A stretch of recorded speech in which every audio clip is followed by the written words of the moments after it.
Buenas noches para todos, hermanos y hermanas, bienvenidos de nuevo a este encuentro de oración y de meditación. Pidamos la asistencia del Divino Espíritu Santo que habita en nosotros desde el día de nuestro bautismo, que sea Él quien nos sostenga y nos acompañe en esta noche. Ven, Espíritu Santo, llena los corazones de tus fieles y enciende en ellos el fuego de tu amor. Envía tu Espíritu, Señor, y se renovará la faz de la tierra. Padre Todopoderoso, que iluminas los corazones de tus hijos con la luz del Espíritu Santo, danos docilidad a sus inspiraciones, para que gustemos siempre el bien y gocemos de sus divinos consuelos. Te lo suplicamos por Jesucristo nuestro Señor. Amén. Amén. Gloria al Padre, y al Hijo, y al Espíritu Santo. Como era en el principio, ahora y siempre, por los siglos de los siglos. Amén. María, trono de la sabiduría, ruega por nosotros. Hemos iniciado la cuarta semana del tiempo litúrgico de la Pascua con la celebración de Cristo Jesús, nuestro buen pastor, Él que da la vida por su pueblo, por las ovejas de su rebaño, que somos todos nosotros, miembros de su iglesia. Por este motivo, habíamos empezado a hablar un poco acerca de la vida pastoral de la iglesia y habíamos dejado entonces algunas ideas un poco en claro. Por ejemplo, hablar de pastoral es hablar de evangelización. A propósito de la festividad del buen pastor, pues nos viene muy bien hablar de la vida pastoral de la iglesia, es decir, de lo que la iglesia hace en el camino de la evangelización. Y decíamos cómo la misión esencial que Cristo Jesús resucitado encomendó a sus apóstoles fue y sigue siendo todavía hoy la de evangelizar. De tal manera que cuando hablamos de acción pastoral, estamos hablando de evangelización.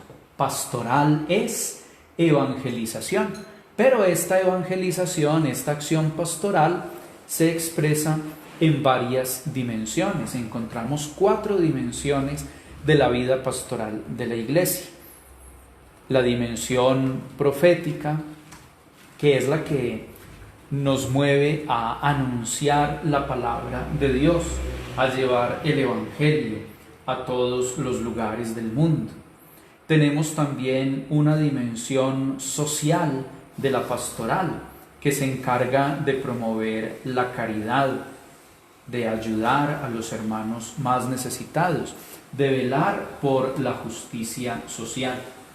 Tenemos también una dimensión litúrgica, que es la encargada de la celebración del culto divino y la celebración de los sacramentos, de la liturgia. Y finalmente, una dimensión comunitaria que busca mantener la unidad entre los fieles. Habíamos pues dejado en claro estas ideas básicas, fundamentales, acerca de la acción pastoral o evangelizadora de la iglesia. En otras palabras, 4 maneras distintas de evangelizar, 4 maneras distintas de anunciar a Cristo Jesús nuestro Señor resucitado presente en medio de la comunidad. 4 maneras distintas pero complementarias de realizar la acción pastoral de la iglesia, de continuar el pastoreo de Cristo Jesús nuestro Señor con sus ovejas, que somos nosotros, que somos su iglesia. Y decíamos también cómo estas 4 acciones pastorales son expresiones, son dimensiones de la única acción evangelizadora de Jesucristo. Él realizó en su vida y en su misión estas 4 dimensiones. Él es modelo de toda pastoral profética, porque Él vino sobre todo a anunciar la palabra de Dios, la palabra que es Él mismo. Él es el Verbo de Dios que se hizo hombre y habitó entre nosotros. Él es el modelo de toda pastoral social, porque Él con su vida, con sus obras, buscó hacer siempre el bien a la humanidad. Nos dice una lectura del libro de los Hechos de los Apóstoles, que Jesús pasó por el mundo haciendo el bien. Cristo Jesús nuestro Señor es modelo de toda pastoral litúrgica. Él hizo de su vida entera una alabanza al Padre Celestial. Él nos enseñó a orar. Él oraba también al Padre Celestial. Y Él, sobre todo con su misterio pascual, con su pasión, con la entrega de su vida en la cruz como sacrificio supremo de alabanza al Padre Celestial, nos enseñó a hacer lo mismo, a convertir nuestra vida toda entera en una liturgia de alabanza para el Padre Creador. Cristo Jesús nuestro Señor es modelo para toda pastoral comunitaria. Él conformó una pequeña comunidad de 12 apóstoles y luego los envió a evangelizar. Quiso designar a otros 72. Cristo Jesús envió el Espíritu Santo para que Él congregara a todos los pueblos en la unidad. Entonces, esas 4 dimensiones de la vida de la Iglesia son expresiones de la única acción evangelizadora de Jesucristo, del único pastoreo que Cristo Jesús nuestro Señor sigue realizando hoy en el mundo a través de la Iglesia. Y esas 4 dimensiones de la vida pastoral, esas 4 dimensiones de la evangelización, están orientadas hacia un fin común. Ya lo decíamos, la vivencia del reino de Dios.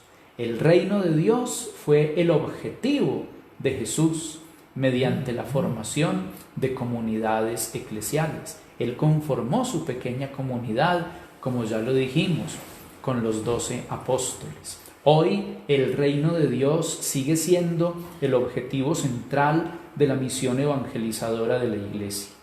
¿Y qué es el reino de Dios? No es otra cosa que Dios mismo reinando en el corazón de sus hijos. ¿Para qué anunciamos la palabra de Dios? Para que Él venga a reinar en los corazones de todos.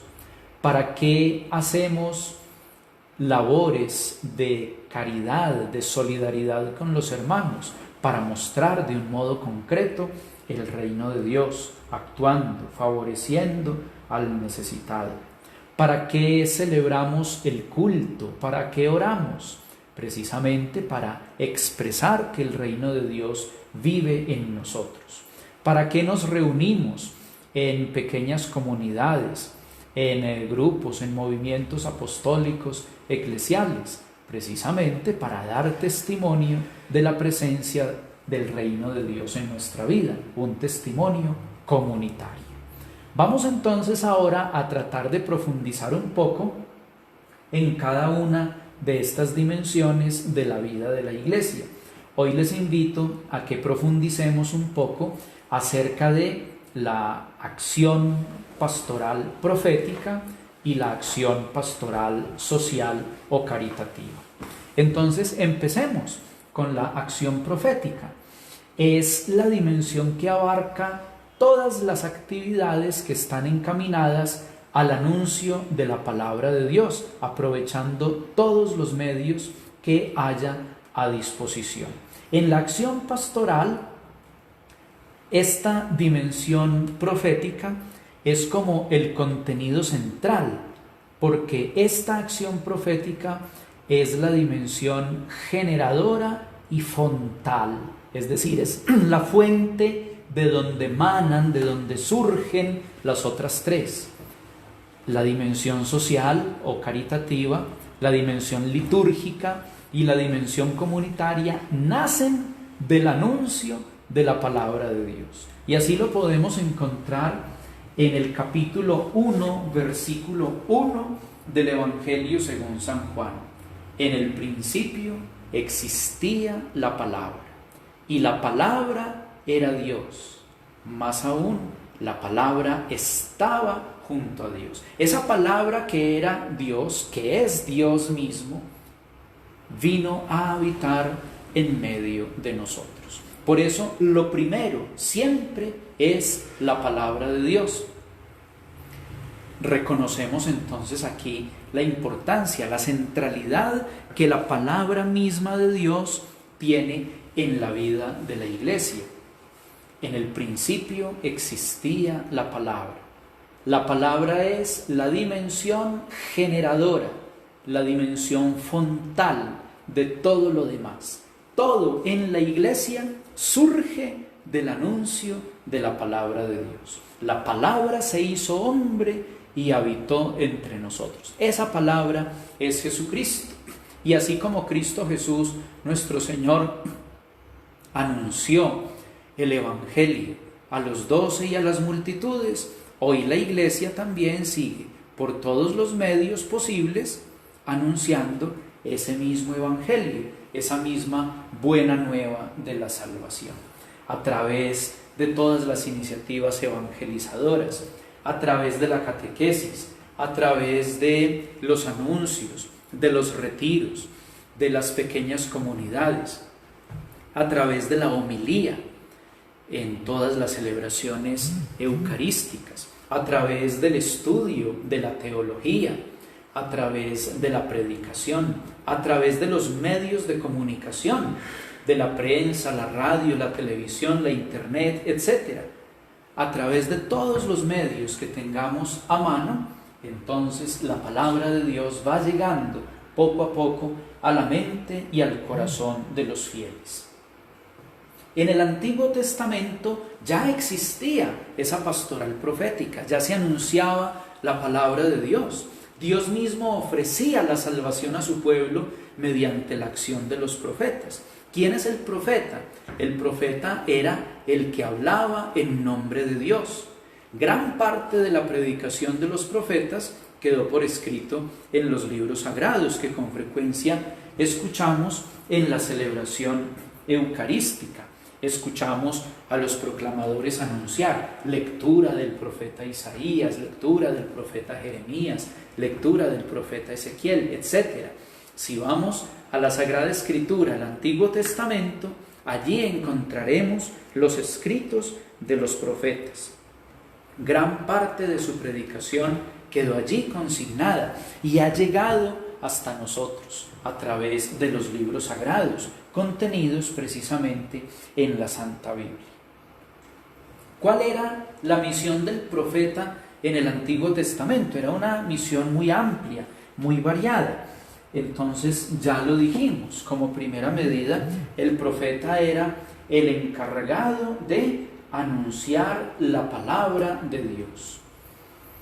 El Señor mismo mandaba al profeta, hacía descender su espíritu sobre él, lo movía, lo inspiraba.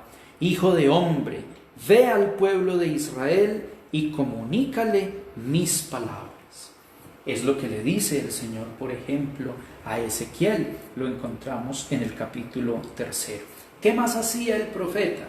No solo anunciaba, sino que también denunciaba. Anunciar y denunciar. Dos misiones del profeta. Lo encontramos, por ejemplo, en el capítulo 10 del libro de Isaías, donde él hace una denuncia contra los injustos, contra los explotadores que había en su tiempo. Ay de aquellos que dictan leyes opresoras, ay de aquellos que publican decretos injustos. No hacen justicia a los indefensos, despojan de sus derechos a los pobres de mi pueblo, hacen de las viudas su presa y despojan a los huérfanos. El profeta denuncia esos hechos de maldad, de injusticia, situaciones de pecado individual y social que afectan a la comunidad de Israel. ¿Qué más tenía que hacer el profeta? El profeta era el encargado de llamar a sus compatriotas a la conversión, a volver de nuevo al Señor. Encontramos un ejemplo en el profeta Jeremías, capítulo 26.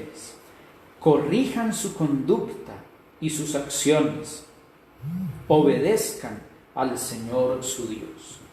Corrijan su conducta, corrijan sus acciones, obedezcan al Señor. Es un llamado concreto a la conversión.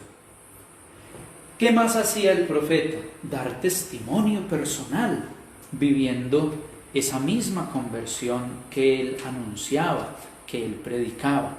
El profeta no es únicamente el que habla con sus palabras, el profeta también es el que habla con su propia vida. Dice Ezequiel en el capítulo 36, los rociaré con agua pura, los purificaré de todas sus impurezas e idolatrías, les daré un corazón nuevo, les infundiré un espíritu nuevo, arrancaré de sus carnes el corazón de piedra y les daré un corazón de carne. El primero que debe dar testimonio de esa conversión es el mismo profeta. El profeta es el hombre del corazón nuevo. El profeta es el hombre del espíritu nuevo. Es aquel que se ha dejado renovar por el espíritu del Señor. El profeta también debía estar familiarizado con Dios a través de la oración. El capítulo 6 de Isaías nos cuenta cómo el profeta ingresó en el templo y tuvo allí una maravillosa visión de la presencia de Dios y de cómo la gloria del Señor llenaba el templo y cómo había unos querubines que aleteaban en torno a la gloria del Señor y se decían uno al otro: Santo, santo, santo es el Señor, Dios del universo, llenos están el cielo y la tierra de su gloria. El profeta es el que contempla la presencia de Dios y está cercano a Él a través de la oración. Pero el profeta está también cercano al pueblo, acompañándolo, dándole esperanza, sirviendo especialmente a los más pobres, a los oprimidos. En Isaías capítulo 40 encontramos esta dimensión importantísima de la vida del profeta. Consuelen, consuelen a mi pueblo, dice el Señor. Háblenle al corazón a Jerusalén. El profeta es el encargado de dar esperanza, de dar consuelo, de dar fortaleza al pueblo cuando se encuentra en momentos de dificultad. El profeta, podemos decir, era al mismo tiempo hombre de Dios y hombre del pueblo. Hombre de Dios, cercano al Señor, pero también hombre del pueblo. Uno más en medio de sus hermanos, pero con una misión importantísima de anunciar la palabra, de llamar a la conversión, de dar testimonio. Pues bien, todas estas características de la vida del profeta las podemos ver muy bien encarnadas en la persona de Cristo Jesús nuestro Señor. En el Nuevo Testamento, en el Evangelio, encontramos esas manifestaciones del profetismo del Antiguo Testamento encarnadas en la persona de Jesucristo. Él se manifiesta sobre todo como profeta. Lo podemos encontrar en el Evangelio según San Lucas, en el capítulo 4, cuando él comienza su acción evangelizadora, su acción como predicador en el pueblo de Israel. Dice, por ejemplo, Lucas 4:16, que Jesús llegó a Nazaret, donde él se había criado, y según la costumbre entró en la sinagoga el día sábado. Se levantó para hacer la lectura. Le entregaron el libro del profeta Isaías y al desenrollarlo encontró el pasaje donde dice: el Espíritu del Señor está sobre mí porque me ha ungido para anunciar la buena noticia a los pobres. Jesús mismo se reconoce como profeta y la gente también lo reconocía de tal modo. Lucas 7:16. El temor se apoderó de todos y alababan a Dios diciendo: un gran profeta ha surgido entre nosotros. Dios ha visitado a su pueblo. La gente reconoce a Jesús como profeta, reconoce a Jesús como predicador, lo escuchan con gusto, acuden multitudes para oírlo. Jesús anuncia el reino de Dios y llama a la conversión. Las primeras palabras que Jesús pronuncia en el Evangelio según San Marcos son precisamente para ese llamado a la conversión. Decía: el plazo se ha cumplido, el reino de Dios está cerca, conviértanse y crean en el Evangelio. Jesús hace lo mismo que los profetas habían hecho en el Antiguo Testamento. Él anunciaba, pero él también denunciaba. Así como los profetas habían denunciado la maldad de los injustos, Jesús va a hacer lo mismo en el Nuevo Testamento. Jesús se enfrenta con los poderosos de su tiempo. Escuchemos Mateo 23. Ay de ustedes, escribas y fariseos hipócritas, guías ciegos, que limpian por fuera el vaso y el plato, pero por dentro están llenos de codicia y desenfreno. Ay de ustedes, maestros de la ley y fariseos hipócritas, que son como sepulcros blanqueados. Por fuera su apariencia es hermosa, pero por dentro están llenos de huesos de muerto y de podredumbre. Lo mismo pasa con ustedes. Por fuera parecen justos ante los hombres, pero por dentro están llenos de hipocresía y de perversidad. Jesús denuncia la corrupción, el pecado personal y social. Jesús denuncia la maldad de todos aquellos que están en contra del Evangelio o de todos aquellos que no viven en realidad la palabra del Señor.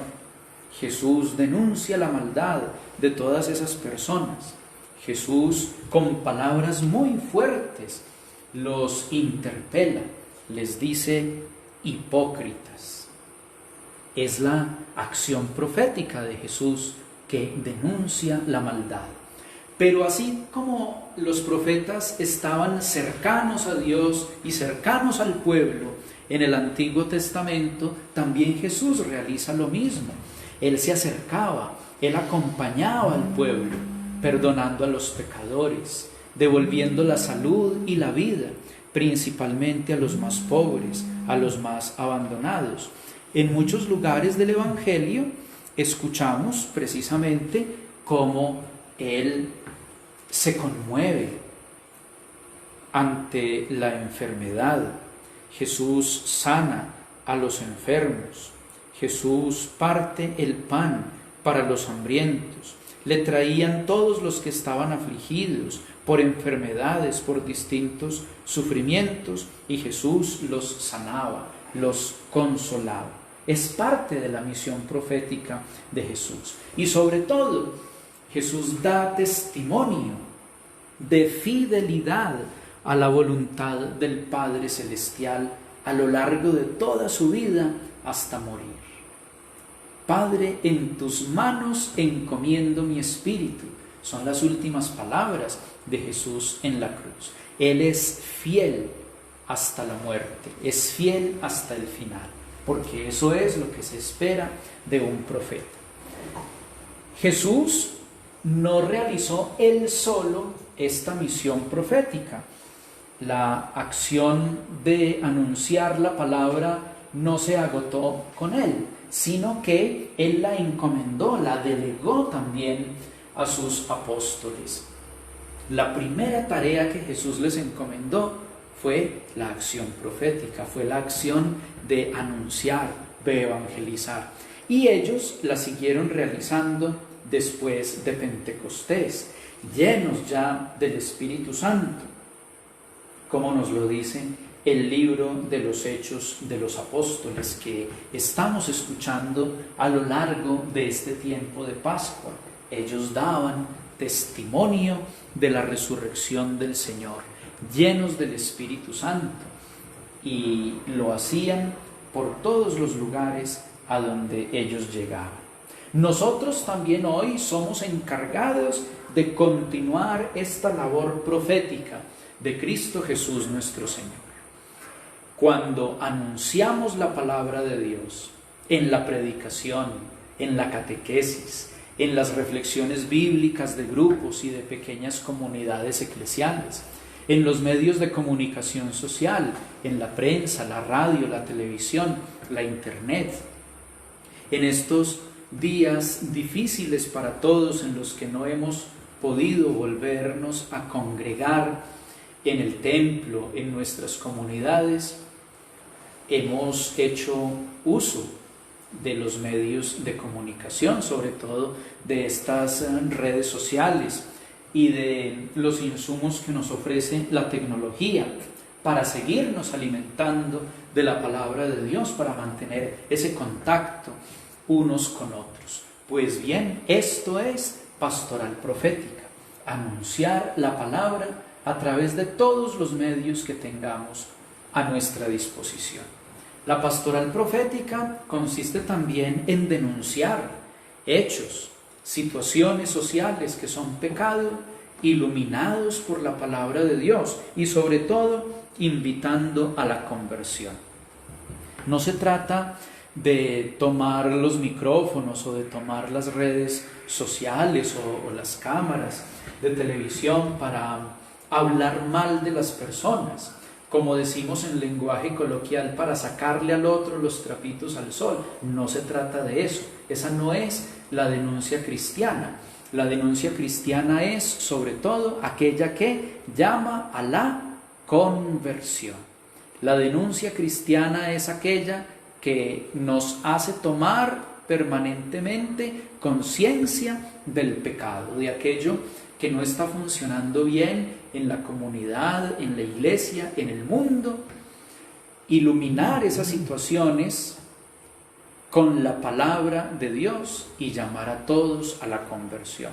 No se trata de poner en el banquillo a nadie, no se trata de publicar con nombres propios de personas o de instituciones tales o cuales acciones que se están realizando, porque la comunidad cristiana, la iglesia, no tiene esa función. Esas funciones le corresponden a los entes del gobierno, del Estado, no sé, a la Fiscalía, a la Procuraduría, a todas esas instancias. El determinar el delito y juzgar y castigar al culpable. La denuncia cristiana, la denuncia que hace la Iglesia es iluminar la realidad social a partir de la palabra de Dios, llamando a la conversión. Esa es otra de las dimensiones de la labor profética.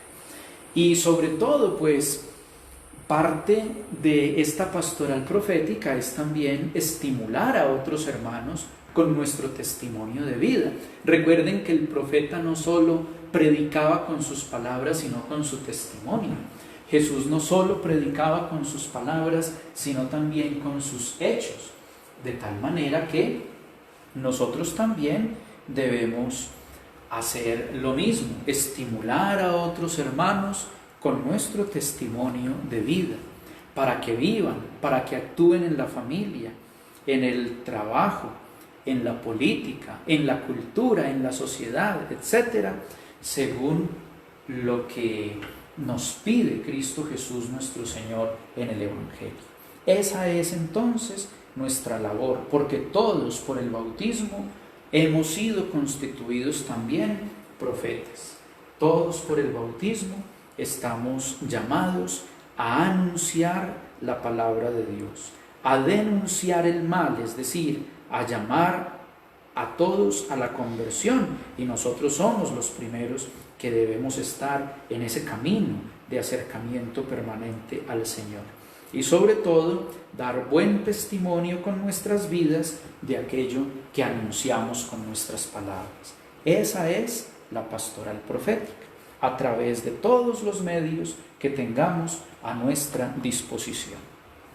Ahora bien, este anuncio de la palabra debe llevarnos a un segundo momento muy importante en la vida de la Iglesia, y es la acción social. La palabra de Dios, que nos hace arder el corazón como a los discípulos de Emaús, genera en nosotros conversión y compromiso. Un compromiso que debe hacerse efectivo con quienes están a nuestro alrededor. Por eso, la acción social es aquella dimensión que contempla todas las actividades que están encaminadas a la promoción de la justicia social y al ejercicio de la caridad cristiana, para atender a los más pobres y necesitados.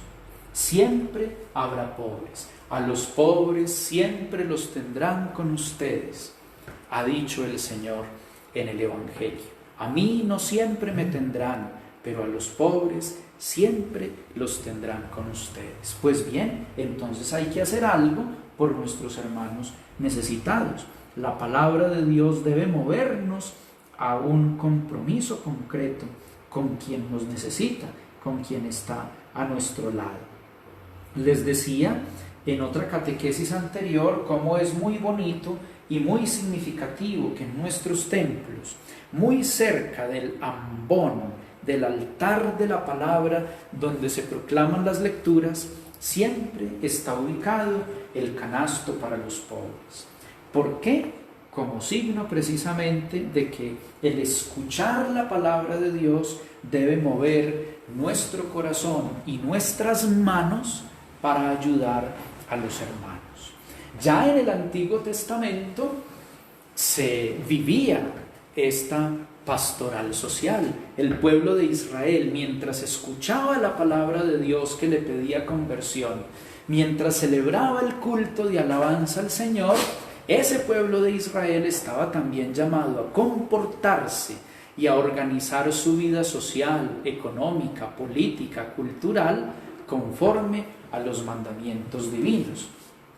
Este sentido de la justicia social es muy fuerte en el Antiguo Testamento. Por ejemplo, encontramos cómo Dios mandó al patriarca Abraham que instruyera a sus descendientes para que se mantuvieran en el camino del Señor, practicando la justicia y el derecho. Siempre estas dos palabras van a aparecer a lo largo del Antiguo Testamento, la justicia y el derecho, haciendo siempre referencia a lo que hay que hacer por el hermano necesitado. Hacer justicia, ser justos en el Antiguo Testamento significa asemejarse lo más posible a Dios, que es bondadoso, que es compasivo, que es misericordioso. Y el derecho, pues, hace referencia sobre todo a las necesidades básicas que hay que satisfacer en la persona necesitada. Luego, el pueblo de Israel fue cayendo también en corrupción social, religiosa, y el Señor anunciaba a través de los profetas: busquen el derecho, enderecen al oprimido, defiendan al huérfano, protejan a la viuda.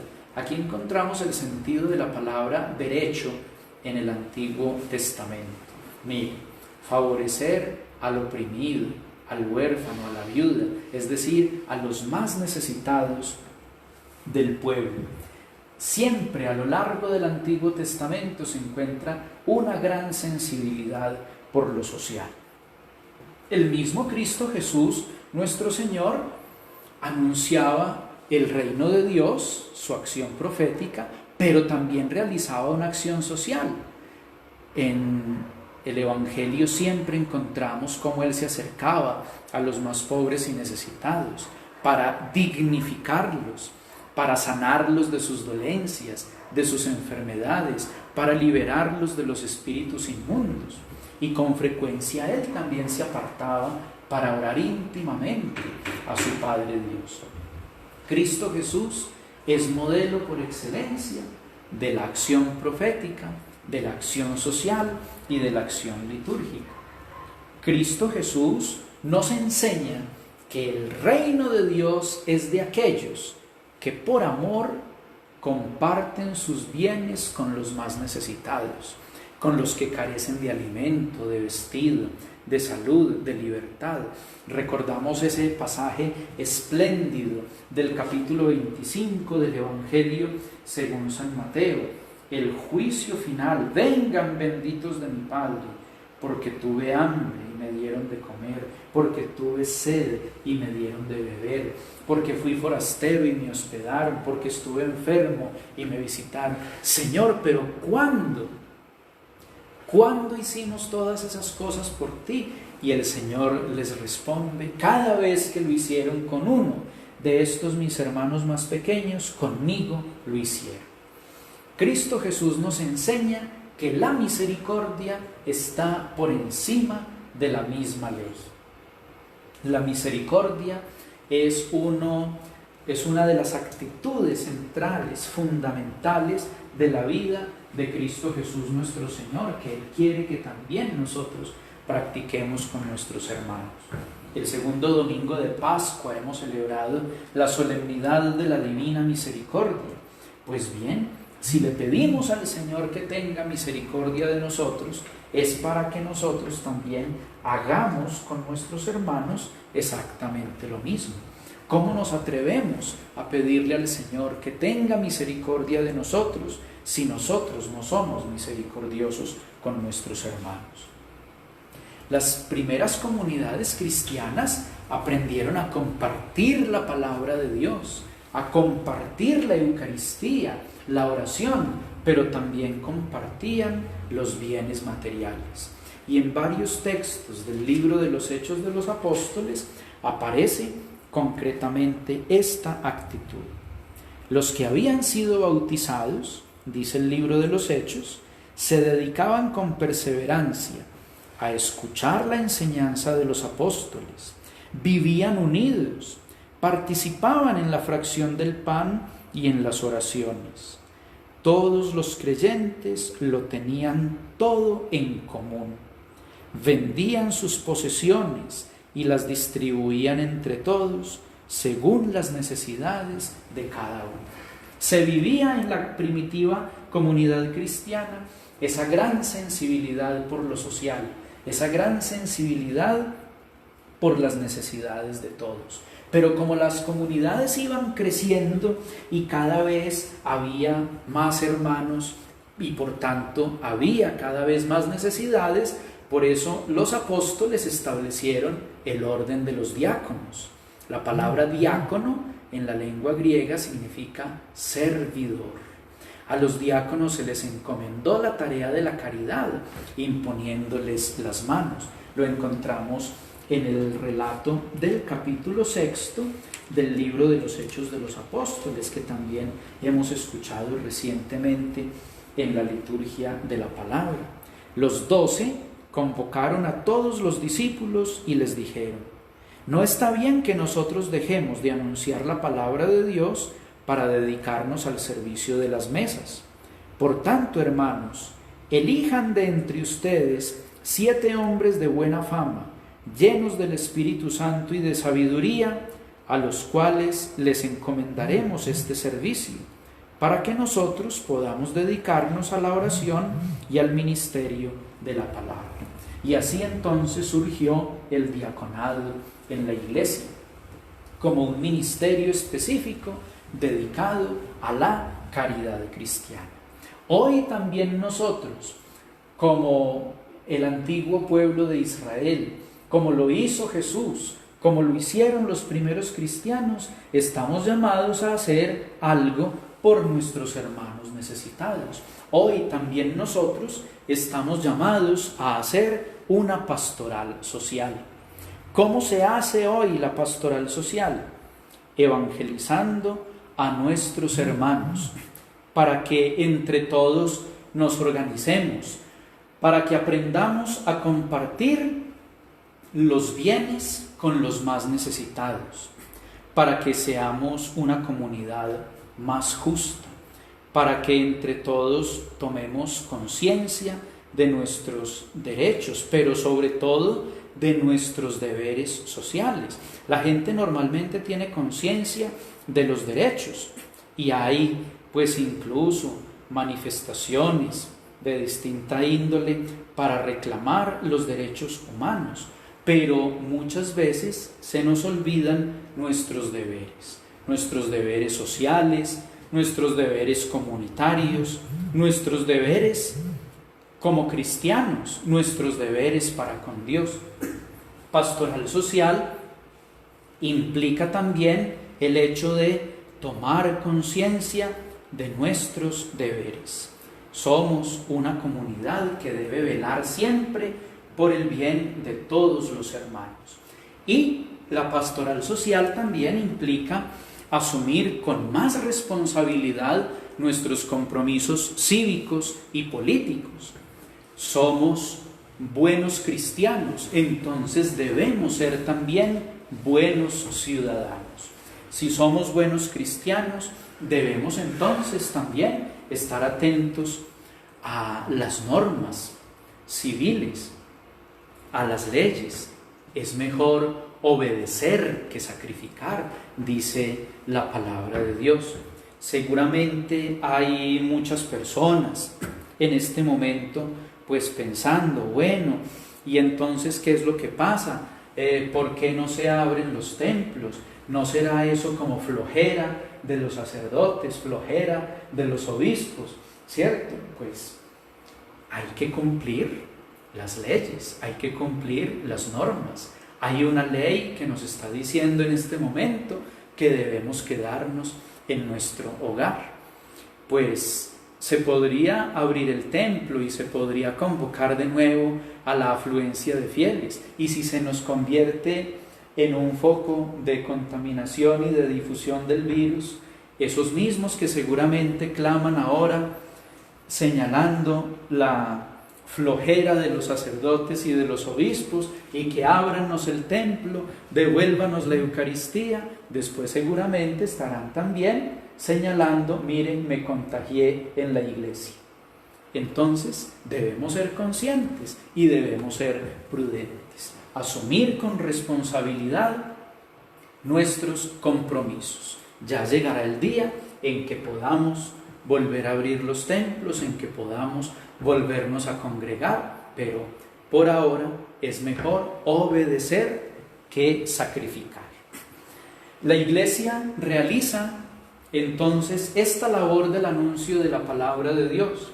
La Iglesia realiza esta labor de la pastoral social, atendiendo a los hermanos más necesitados, con bienes materiales, pero también creando conciencia social, conciencia de justicia, de caridad. Sin embargo, y aquí viene una parte fuerte que también es de denuncia, porque la pastoral profética debe denunciar. La Iglesia también tiene detractores. Por ejemplo, en estos días me encontré esta publicación. Rihanna ha donado $5 millones para combatir la contingencia. El Vaticano nada, solo pide rezar. ¿Cierto? Entonces la señora Rihanna es una actriz, es una diseñadora de moda, es una persona pues como muy famosa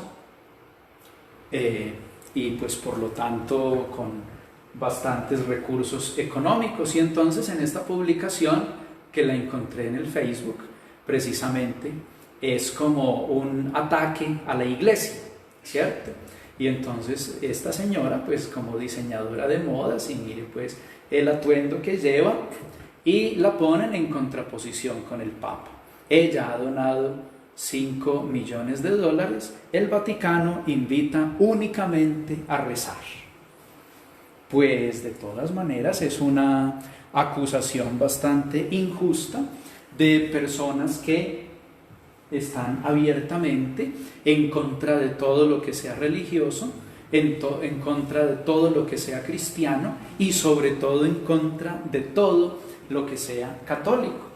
Y son personas, pues por lo demás, ignorantes, porque muy seguramente no se enteran de las noticias, no están al tanto de la situación. Y por eso quiero compartirles un texto que he encontrado también en la internet. El autor es un sacerdote de nombre Joan Daza y nos dice: les pregunto a ustedes, ateos y demás indignados que se dedican únicamente a criticar a la Iglesia, ¿qué están haciendo ustedes por la humanidad?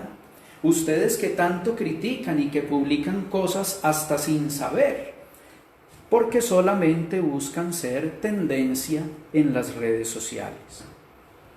A muchos los he visto salir pidiendo que el Papa reparta todas las supuestas riquezas que tiene el Vaticano, olvidando ignorantemente que el Vaticano es un Estado y como Estado no puede disponer de sus finanzas en su totalidad, porque hasta donde yo sé ningún país vive del aire y ningún gobernante, incluyendo el Papa Francisco, puede disponer de lo que ha sido patrimonio de la humanidad. ¿Cuáles son las supuestas riquezas del Vaticano? Pues las obras de arte, los cuadros, las esculturas, los vitrales, los templos, las construcciones, los museos vaticanos, etc. Y son cosas que no se pueden vender porque son patrimonio de la humanidad. Y no se pueden vender porque son de un valor incalculable. ¿Y quién las va a comprar? Entre otras cosas. Entonces, esas supuestas riquezas del Vaticano no son del Papa, ni son de los cardenales, ni son de la Iglesia, son de la humanidad. Ahora bien, ¿por qué no le reclamamos eso mismo a los gobiernos? Que hagan lo mismo, que den el presupuesto de la nación en su totalidad para solucionar el problema. Y si lo hacen, ¿cómo van a lograr después sostener todos los campos sociales? Es más, dice el autor de este artículo, ¿por qué ustedes mismos que tanto critican no sacan los ahorros que tengan en sus cuentas o venden su carro o su casa? Y con ese dinerito podríamos comprar unos respiradores para los enfermos del virus. Es muy fácil criticar, pero si les queda alguna duda, permítanme darles estos datos. Más de 30 sacerdotes, solo en Italia, han perdido la vida en estas semanas por estar en los hospitales con los enfermos, mientras que usted que tanto critica está guardado en su casa, muerto de miedo para no infectarse. Más de 10 religiosas por salir a la calle a llevar comida se han contagiado en la última semana, mientras que usted se la pasa todo el día en su casa comiendo y criticando. El Papa Francisco ha donado más de 100.000 euros a Cáritas de Italia, fuera de los 30 respiradores y demás obras de beneficencia que sostiene, mientras usted que tanto critica está pensando cómo hacerse el dinero para sus gastos de estos días. La Iglesia en todo el mundo sostiene los bancos de alimentos. También en nuestra arquidiócesis de Manizales lo tenemos. La Iglesia sostiene comedores comunitarios y demás, mientras que usted que tanto critica se ha dedicado a guardar comida para esta cuarentena sin importarle si su vecino tiene o no que comer. Fuera de esto, querido amigo que tanto critica, muchos sacerdotes y religiosas en el mundo que son profesionales de la salud están trabajando en clínicas y hospitales para curar a los enfermos, mientras usted está ahí encerrado en su casa. Es muy fácil criticar, mientras usted, hermano ateo, indiferente, anticlerical, le vale de nada la oración de la Iglesia para quienes estamos enfermos o amenazados por el COVID-19. La oración ha sido lo único que nos aferra a Dios y nos da esperanza y amor para vivir. Sentir que la Iglesia ora por nosotros, mientras usted, hermano, que tanto critica, está encerrado en su casa, pensando solo en sobrevivir porque tiene miedo a morir. Aquí podemos ver a un ser humano dando lo que muchos no pueden dar, porque simplemente muchos que tanto critican tienen miedo de contagiarse, pero sí tienen valentía para criticar. Para cerrar este dato, la Iglesia Católica mantiene hospitales, dispensarios, leproserías, hogares para ancianos y minusválidos, orfanatos, jardines de infancia y tantas otras obras sociales, de educación, de salud, en lugares de misiones.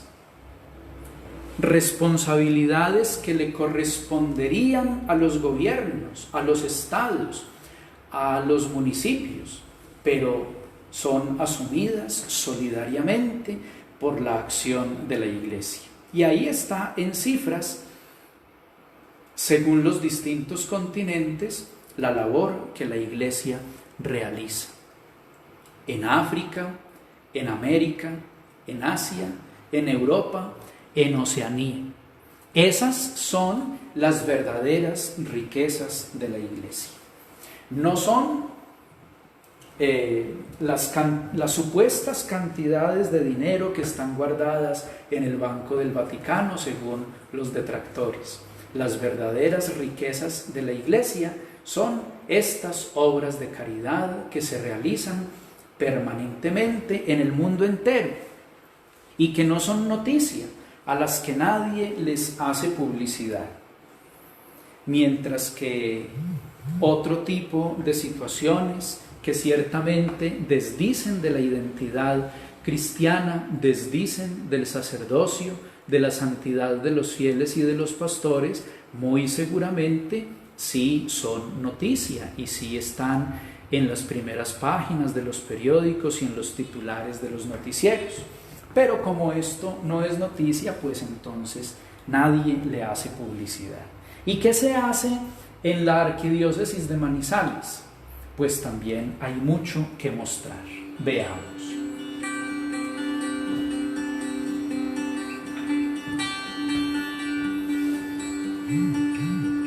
La pastoral es la obra social que realiza la Iglesia Católica en conjunto para hacer realidad el mandato de Jesús de ayudar a los más pobres y necesitados. En nuestra arquidiócesis, la pastoral social está articulada en 4 frentes principales: pastoral social, pastoral rural, pastoral penitenciaria y pastoral de la salud. La pastoral social de la Arquidiócesis de Manizales viene fortaleciendo sus diferentes programas en pro de ser realmente efectiva en cumplir el mandato de Jesús.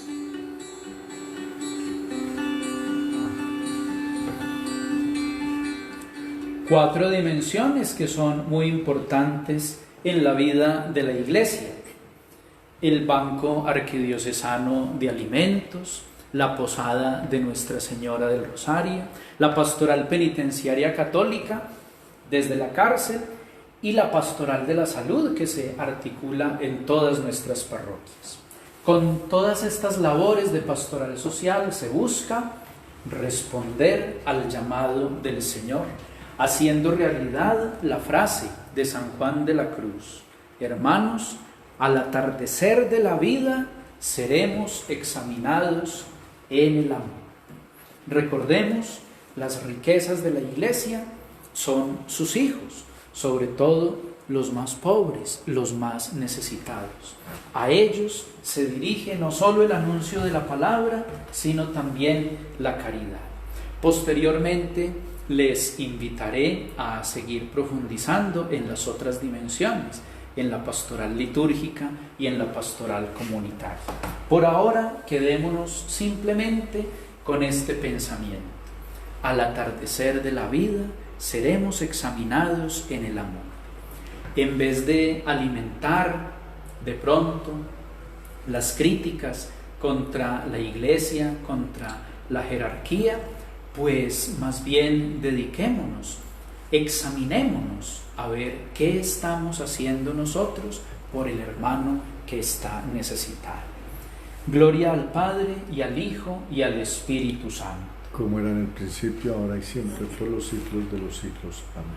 Muchas gracias por su compañía y que tengan todos una feliz noche.